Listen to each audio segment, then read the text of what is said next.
We have all kinds of NHL news and rumors to take a look at today. In the rumor mill, we're focusing on teams like the Toronto Maple Leafs and the Anaheim Ducks, plus the latest on Sidney Crosby. We have a big update from Elliotte Friedman, plus some injury updates on guys like Thatcher Demko and Ilya Sorokin. Some big updates as well when it comes to Jeremy Swayman. Lots of other updates around some PTOs. Could JVR maybe return to the Toronto Maple Leafs? One Toronto analyst thinks that should be a possibility. We'll discuss all that and more coming up next.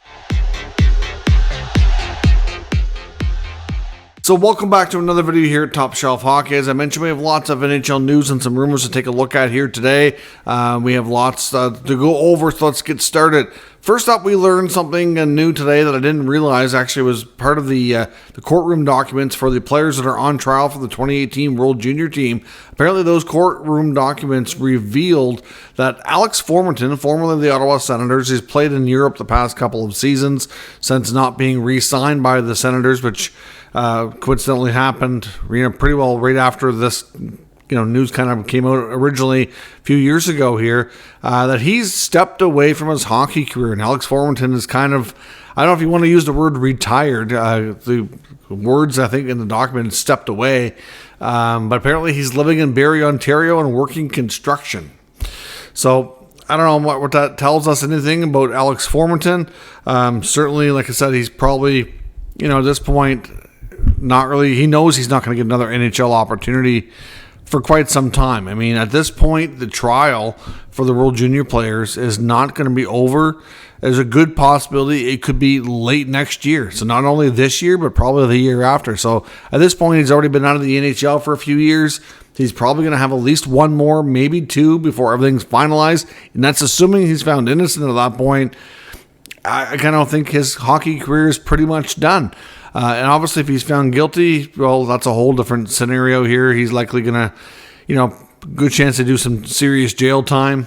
And, well, obviously, hockey's probably the least of his concerns at that point. But interesting to learn that he's not even playing anywhere. A lot of his counterparts that he's on trial with, some of those guys have accepted contracts in the KHL, like Dylan Dubé, formerly of the Calgary Flames, is playing over there. Right now, I think McLeod is as well. There was some speculation that Carter Hart was going to, but I don't believe he actually ended up going over. So, interesting developments there. That trial, right now, it would be theoretically scheduled to start next September, so like a year from now. But it is a possibility, if they are ready for it, that it could start as early as April. But no guarantee that it gets underway until September. Lots of other updates today. Elliotte Friedman was back with his first 32 Thoughts podcast of the season.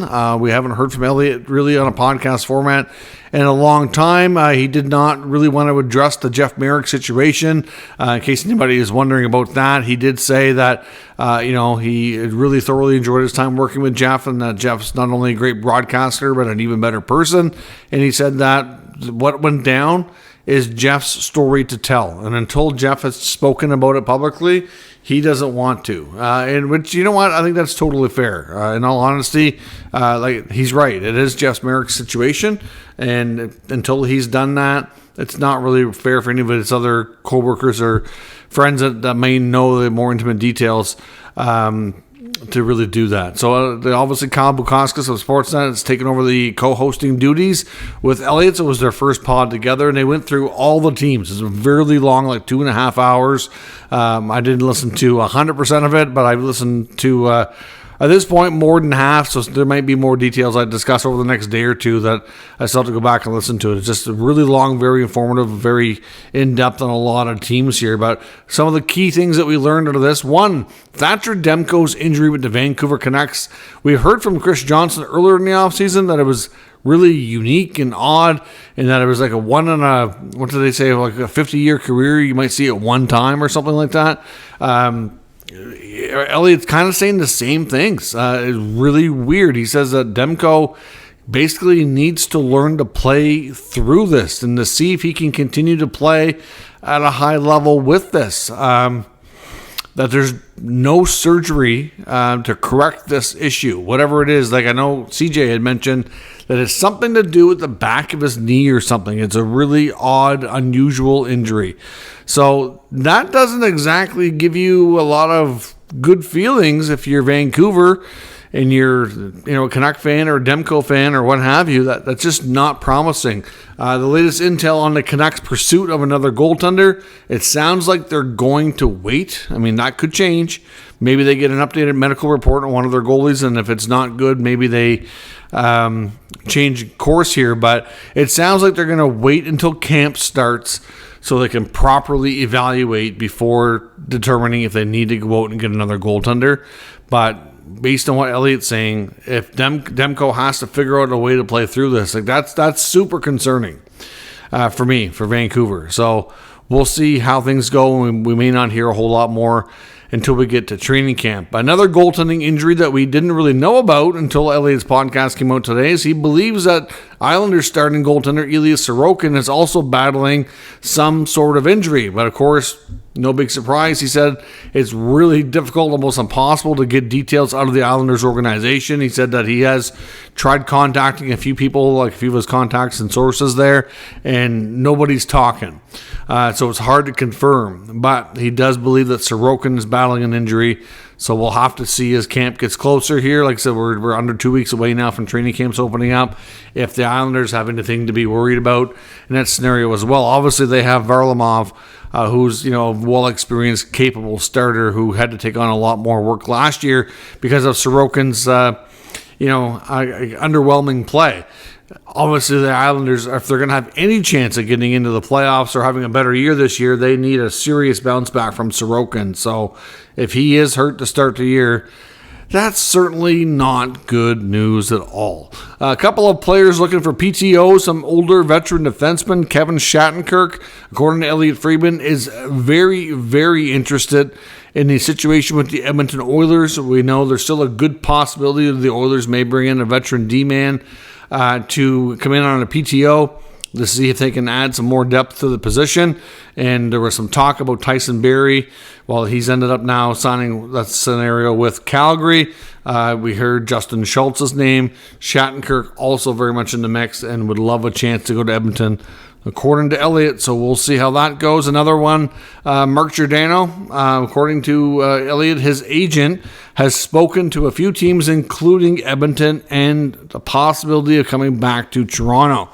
Of course, he's played in Toronto the last few years. Obviously, they know him very well. I don't know what the odds of that would be. His role was reduced during the end of his tenure there with the Leafs. So, I guess they could still maybe bring him in on a PTO. I know, like I said, the door's not closed on the Hakanpää situation. And with the other moves they've made, it's just hard to find a spot for Giordano without being maybe like a number 7 guy. But to be honest, I don't think that he's going to do much better than that anywhere else anyway. So I would suspect for him, having a long career and somebody who hasn't won a Stanley Cup, that would be what he would want is the best chance to win if he's going to be able to continue to play. But we'll see if Edmonton or Toronto gives him any sort of opportunity in that regard on a PTO, because I would suspect it's going to have to be that rather than just a straight contract. Some updates as well on Jeremy Swayman, staying with the goaltending theme here so far early in this video. Elliotte does talk about Swayman in today's podcast as well. He says when Spit and Chicklets analyst Ryan Whitney talked about Swayman earlier this week, saying that there was the latest offer was 4 years at 6.2, and they talked about how that's nowhere close enough to get the deal done. And obviously a lot of Bruins fans have chimed in. Some feel like this is kind of getting out of control, and obviously that it's not a good thing that it's not done and they're such far apart, whatever. Elliotte says that after hearing Whitney say that, he said normally if that was not true, he would have been hearing something disputing it, and he has not. So he feels that Whitney's information is accurate. The current offer is 4 times 6.2. He says at one point he was told that there was an 8-year deal on the table from the Bruins to Swayman, but he believed that it was somewhere around the $6 million or so range, so similar number than what they're talking about now. So clearly, if Swayman's not accepting 6.2 on a 4-year deal, there's no way he's going to take that on an 8-year deal. They talked about the fact of Swayman, learned a lot in the last year going through arbitration. Didn't want to go through that again. He's learned a ton about the business side of hockey and contracts, and just kind of really studied and take a lot of opportunities to learn a lot and really educate himself. And like we've heard of his comments saying that it's not just about himself, it's about other goalies too, and making sure that this deal doesn't hurt anybody else's value. He wants to make sure he does right by the league and his fellow netminders. So we'll see what happens here, but it sounds like there's a major gap still between the sides. Now, like we said yesterday as well, I know there was a part of Whitney's comments was that they're not returning his calls or his agent's calls. And Joe Haggerty, who covers the Bruins as a beat writer, said, I don't see how that's possible considering that Swayman is working out at Warrior Arena. You would think that they would see each other all the time, so they don't really need to be picking up the phone. They can have lots of conversations in person. So either way, major gap still. And Swayman's going to be holding strong is what it sounds like. Going to be real curious to see how that goes. And one other quick note on the Bruins before we move on. Of course, we know Brad Marchand. We talked about yesterday how he had 3 surgeries in the offseason. Because of that, I don't think he was really able to do his normal training routine. Normally, he spends a lot of time back in Halifax, Nova Scotia with Crosby and McKinnon and that group that skates together in the offseason. And he wasn't really able to do that this year because of all the recovery time from the surgeries. There sounds like there's a chance, according to Elliott, that Marchand may not be ready to go come training camp, or at least may not be a full participant and everything right from the get-go. So hopefully he's not delayed too much, and if he is, obviously that could impact the team as well. So that's a couple of big question marks hanging over the Bruins franchise as we prepare for camp to open here in a couple weeks' time, or just shy of that now. One big update as well with the Maple Leafs. This is just an opinion from a TSN analyst, but I believe it was first brought up by Frankie Corrado on Overdrive, and I've seen some other analysts talking about it as well on the pod. I think it was Jay Rosehill mentioning it too, talking about whether or not JVR should be an option to return to the Toronto Maple Leafs. And to be honest, we've heard the rumblings and the rumors about the Leafs being one of the teams in on Max Pacioretty, that the left wing spot on the team is lacking some depth with the whole situation with Nick Robertson, where he's not signed. That's not helping matters either. Wants a trade and is not budging on it. There's an opportunity there for somebody to grab a spot. I mean, you've got Matthew Nyes, you got Bobby McMahon, and then you get somebody who can grab a 4th line spot. There's a couple of options for that, but really, like, that 3rd line left wing spot is open. Really, I would think with the the fact that they've lost Bertuzzi, that's one of the things they haven't really replaced. So there's an opportunity for sure. So a guy like Pacioretty, okay, maybe that is the guy that they go for. But to me, I agree with these other guys here saying that I honestly think JVR would be a better option. He's a guy who's used to having a depth role. He's still very skilled and very good around the net. Like, he's used to not playing big minutes. He's used to having a depth role. Doesn't play special teams anymore. Maybe power play too, if you need him to. That's about it. And, obviously at this point, I think he's more productive than what we've seen out of Pacioretty. And he's been a guy who's, for the most part, hasn't really had the injuries either. Like I said, and he's played in Toronto before, so he understands the pressure. He knows what it's like. There's a lot of familiarity there. So, do you think that the Toronto Maple Leafs should be PTOing or offering a short, cheap contract to a guy like JVR instead of a guy like Max Pacioretty? In all honesty, I would.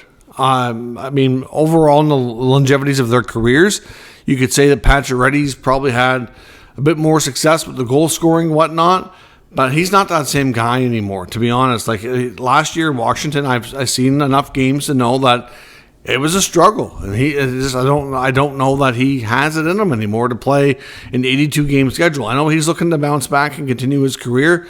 I just don't know that Toronto's really the spot. But regardless of who they bring in, if it's not Nick Robertson, then in all honesty, somebody's got a great opportunity there.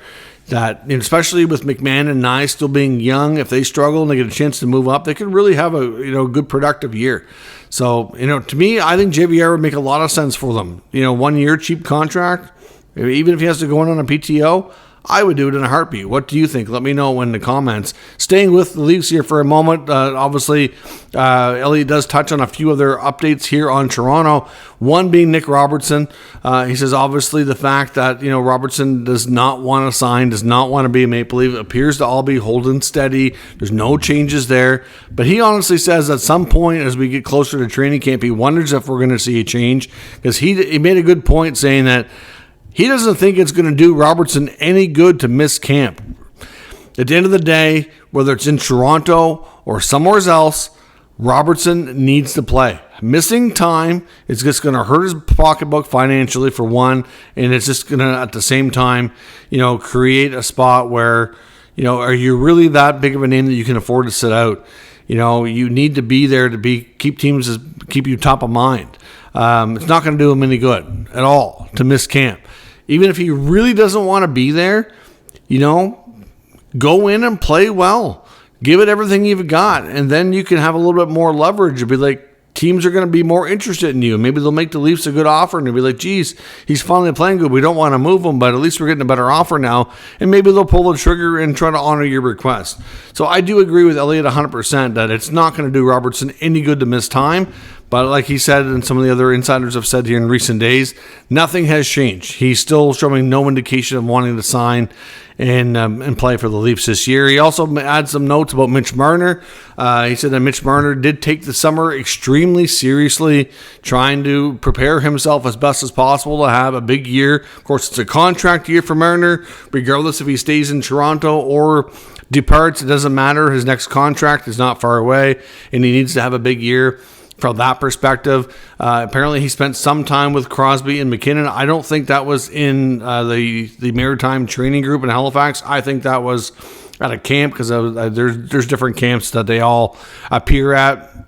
Like, I know they used to have the BioSteel one in Toronto. Obviously, I don't think BioSteel is sponsoring anything anymore because they've been such scaled back there after their bankruptcy. But some of the different, sports companies, Bauer, maybe Body Armor, I'm not sure which one it was, but there's numerous, little small camps where a lot of NHL players appear, and it was believed that Marner did get to spend some time with Sid and Nate training and obviously doing a lot of different practicing and stuff. So clearly those guys are two of the most serious athletes in the NHL and take training and preparing themselves extremely seriously. So if he's spending time with them, that just goes to show you that he is 100% taking it very, very seriously.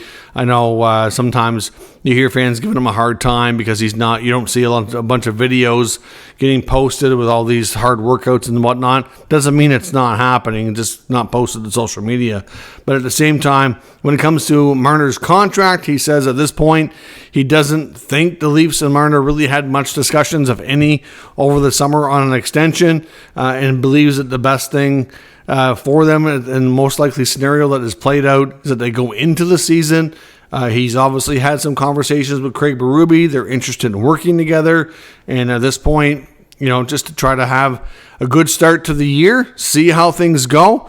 And then, if things are going well, he expects they'll probably pick up some conversations and maybe they hold off. But he also goes on to say that if it does not work out for Marner to re-sign and stay, he thinks that eventually everybody involved here is going to regret it. And then it's not going to be, in everybody's best interest for this relationship to end, so to speak. So we'll see if Elliot's right or what happens with Marner. He didn't really give a take or a prediction on where it's going to go. Just that we shouldn't really see contract talks pick up until the season's going. And then that's assuming things are going well. Then at some point they will pick up. But like he said, his agent, Darren Ferris, is notorious for encouraging his players to push it to free agency unless the team gives you an offer that just makes too much sense not to take it and to make it worth their while. So unless Toronto comes with an offer to blow them away, I would suspect that pushing it to free agency is probably a strong possibility. I don't know. I'm sure the Leafs, if things start good and even if things are trending that way, they'll probably have at least some level of interest to re-sign him. But are they going to blow him away with an offer that he can't refuse? I don't know, right? So we'll have to see. But certainly the fact that he's trained a lot with those two guys is telling that he's really trying to push his game up a level. So we'll see where it goes. Obviously, getting it done in the playoffs is going to be the best way to quiet people down and to increase more positive reputation that you can get the big time production when it's needed the most. So we'll see what happens with Mitchie in Toronto. Some updates on the Anaheim Ducks. Of course, we know that they have a lot of young talent, and they've been rebuilding there for a while under new GM Pat Verbeek. One veteran name that, according to Elliott, is somebody that they're looking to likely move here in the near future is veteran defenseman Cam Fowler. Fowler, of course, is a pretty solid top four defenseman, plays a lot of big minutes for them, oftentimes in their top pair. But he's a bit older than a lot of the crew there. They've got a lot of young defensemen that are pushing for more and more of a bigger role in ice time as well. Obviously you got to keep some veterans around, but they do have other veterans besides Fowler. And Fowler's a name that I think for the most part is at least at times in his career, I think it's been a while, has really generated some trade buzz. He has a 4-team trade list, though. It's very limited here, so he's going to have a lot to say if he does get moved. He's got 2 years left at $6.5 million. For the kind of minutes he lugs and how he plays, I don't think it's really going to be that much of an issue if they do want to move him. But obviously, it's going to be a case of them working with him to see if they can find a fit, because of the trade protection that he was given. He's going to have a ton of say in that transaction. Hard to say when things go. I would suspect that he may be one of the top veteran defensemen maybe at this year's trade deadline. So it's probably going to be a scenario we see kind of play out and unfold throughout the year. You never know. Things can happen sooner. But, with a 2-year deal, if one of the contending teams comes with a great offer that he's interested in, and they could take him, it was a deadline deal for them to have 2 shots at winning, then there's good value there. The Anaheim Ducks would be better, I think, to trade him this year than to wait till he's in the final year and do it as a rental. So we'll see. But Cam Fowler's a name to watch throughout this year. Sidney Crosby, of course, we talked the other night about the Travis Yost article in TSN about what if. And I see some people, and it happens all the time, and the comments getting all, losing their minds. Oh, this is clickbait. Oh, this is never going to happen. Blah, blah. It's like, if you just listen to what I say, I'm not presenting this as a hardcore rumor that, Sid was going to get traded or anything like that. It was an interesting article. Some articles are not necessarily rumors. They're just entertainment. And that's what we do here is we talk about things for fun because they're enjoyable, because it's fun to think about, geez, what if this happened? It could really shake up the league, and it could really change how things look. And isn't that kind of just fun to think about? Some people are just no fun party poopers. Like, get over yourselves. Like, some things are just entertainment, and some things come from insiders like Elliott that are legit rumors, that are real things that are more likely to happen. But Crosby's future, like I said in that video, there's a couple of facts here. Sid is not signed beyond the current year. That's not a rumor. That's a for sure thing. That's a real deal, right? So what Friedman said was that Crosby's in no rush to sign.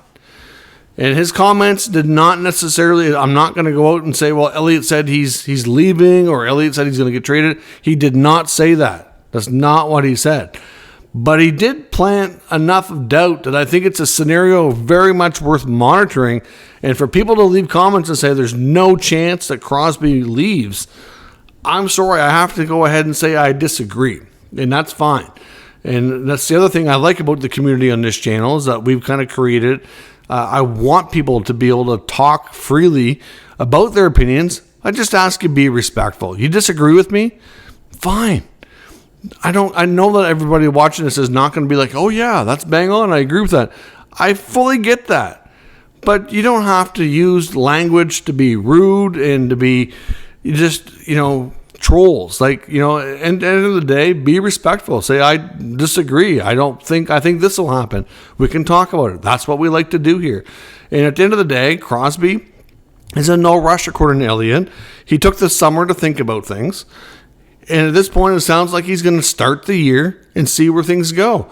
Friedman said essentially that the team has made some offers to him. We heard the speculation about the 3 years around $10 million.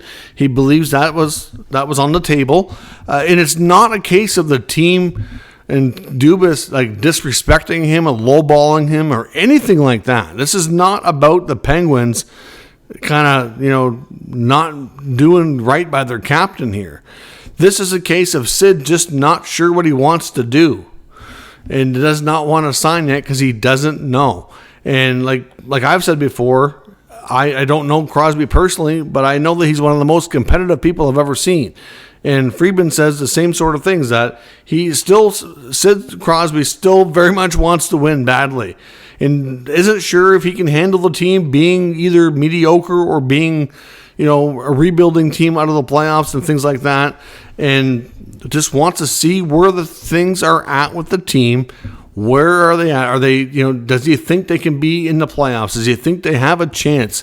I don't think he's going to bail on Pittsburgh if he thinks there's some hope there. But if he says, eventually he starts thinking like, geez, there's just no way. We're not anywhere good enough. Do I want to spend my remaining years of my career being out of the playoffs and just, in this kind of environment? I don't see him necessarily wanting to go to Montreal per se. There's the reason there is because he grew up cheering for Montreal. His dad was drafted there, never made it, never played, unfortunately. But, a lot of people are convinced, and I can't say they're right or wrong. I don't know. Like I said, I don't know Sid personally, that he would love to play 1 year in Montreal before he retires. I don't know. Anyways, at the end of the day, whether or not that happens, I can't say. But, there's only a few teams to me that make sense for him if he did leave Pittsburgh. But the fact is, now one of the top insiders in the game is talking about the fact that Crosby's in no rush and really seems unsure what he wants to do and wants to see where things go with the team before he makes a decision. So if that doesn't give you that little bit of doubt that we already talked about, and that just that slim chance that he might not stay, I don't know what will. Now, he did say he thinks at the end of the day, there's still a better chance that he does stay and they figure it out. But again, seed of doubt. That's all we talked about before. Until it's done, it's not done. And until it's not done, there's a chance that it goes a different way.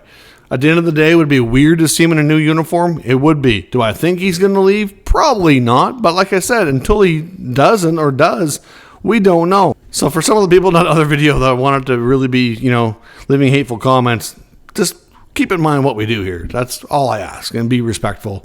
There's it cost you $0 to be nice. And, don't be... just leave respectful comments, leave your opinions. We'll talk about it. That's what we do here. That is all for today. Let me know your thoughts on all of today's news and rumors in the comments, like I said, so we can talk about it further. We can agree, disagree, and have some fun conversations, which is what we like to do at Top Shelf Hockey. Thanks for watching, and I'll catch you next time.